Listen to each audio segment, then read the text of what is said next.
దాంతోపాటు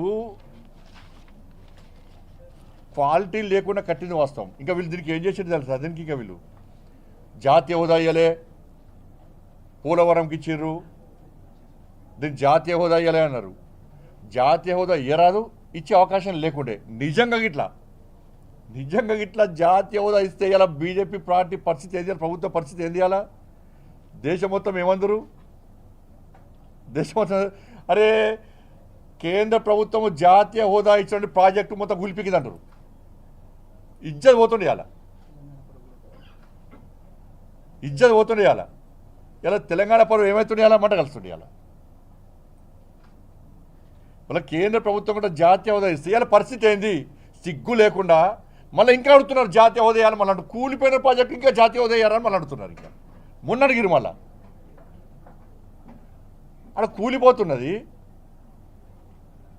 ఇలా జాతీయ హోదా ఇస్తే పరిస్థితి ఏంది? వాళ్ళ ఇయ్యరాదు, ఇచ్చే అవకాశం లేకుండా ఇస్తే పరిస్థితి ఏంది? వాళ్ళ తెలంగాణ పరువు ఏమవుతుండే? అలా మంట కలుస్తుండే. ఎన్డీఎస్ఏ రిపోర్ట్ ఇచ్చింది, national dam safety authority report ఇచ్చింది. దాన్ని ఏమంటారంటే ఇదట ఎన్డీఏ కమిటీ అట. మరి ఎన్డీఎస్ అనే ఒక రాజ్యాంగబద్ధ సంస్థ. ఈ ఎన్డీఎస్ అని ఎవరు కమిటీ ప్రకటించింది? ఇలా పార్లమెంటు, సాక్షాత్ పార్లమెంట్లో చర్చ జరిగింది కమిటీ గురించి. పార్లమెంట్ అనౌన్స్ చేసిన కమిటీ ఇది.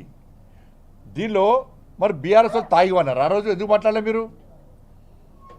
ఇది అర్ధరాత్రి తాగి కూర్చున్నటువంటి కమిటీ కాదు, ఇది రాజ్యాంగబద్ధ సంస్థ ఎన్డీఎస్ఏ. వాళ్ళు ఇచ్చిన రిపోర్ట్ తప్పట. అంటే ఇక కేసీఆర్ తుపాకి రాము టోపీ పెట్టి చేత కట్టబెట్టి ఇగో ఇదే ప్రాజెక్టు అంటే కరెక్టా? ఎన్డీఎస్ఏలా ఎంతమంది నిపుణులు ఉంటారు,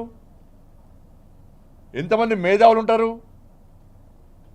వాళ్ళొచ్చి ప్రాజెక్టు పనికిరాదు, క్వాలిటీ లేకుండా కట్టినరు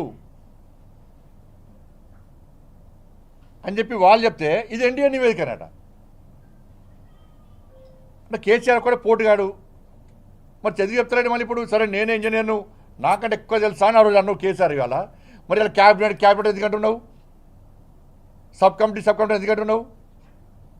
మరి రేవంత్ రెడ్డి సర్కారు ఇవాళ క్యాబినెట్ కమిటీ నివేదికను ప్రజలకు చెప్పొచ్చు కదా, సీక్రెట్ విషయం కావచ్చు. కానీ ప్రజలు ఇంత చర్చ జరుగుతున్నప్పుడు క్యాబినెట్లో నిర్ణయం జరగలేదు,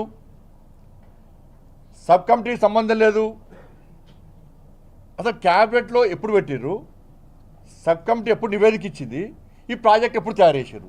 సబ్ కమిటీ నివేదిక రాదే, క్యాబినెట్లో తీర్మానం కంటే ముందే ప్రాజెక్టు కట్టు స్టార్ట్ చేస్తారా? డిపిఆర్ సబ్మిట్ చేయకముందే మీరు సిడబ్ల్యూసి ఎవి పర్మిషన్ లేకుండానే మీరు ప్రాజెక్ట్ తయారు చేస్తారా? ప్రాజెక్టు నిర్మాణం ప్రారంభిస్తారా? మీ ఇష్టానుసారం డిపిఆర్ తయారు చేసుకుంటారా? మీ ఇష్టానుసారం బ్యారేజ్ కడతారా?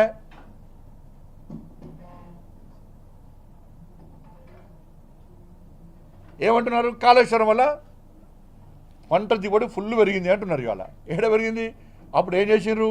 వర్షపు నీళ్ళు, మోరు నీళ్ళు పడితే పూలు చల్లురు, అక్షం చల్లురు, కాళేశ్వరం నీళ్ళు అన్నారు. ఏడ నీళ్ళు కనబడితే పూలు చల్లుడే. నీళ్లు కనబడితే పాపం పూలు చల్లుతున్నారు, అక్షింత చల్లుతున్నారు, కాళేశ్వరం నీళ్ళు అంటున్నారు. ఇక ఏ జిల్లాకు పోతే ఆ జిల్లా కాళేశ్వరం నీళ్ళు వస్తాయి, మీకు మన కాళ్ళు వరిగినాకనే పక్క జిల్లా పోతాయట. కర్మినాల మీటింగ్ పెట్టి సిద్దిపేట చెప్తారు కాళేశ్వరం ఫస్ట్ డైరెక్ట్ సిద్దిపేటకి వస్తాయి, సిద్దిపేట ప్రజల కాళ్ళు అడిగినాకనే వరంగల్ పోతాయి అంటారు. వరంగల్ మీటింగ్ పెట్టి ఏం చేస్తారు? డైరెక్ట్ నీళ్ళు కాళేశ్వరం వరంగల్కి వస్తాయి, వరంగల్ కాళ్ళు అడిగినాకనే ఇంకొకటి పోతాయి అంటారు. ఏడవని కాలువలు కూడా వర్షపు నీళ్ళను, బోర్ నీళ్ళను అక్షింతలు వేసి పూలు చల్లి కాళేశ్వరం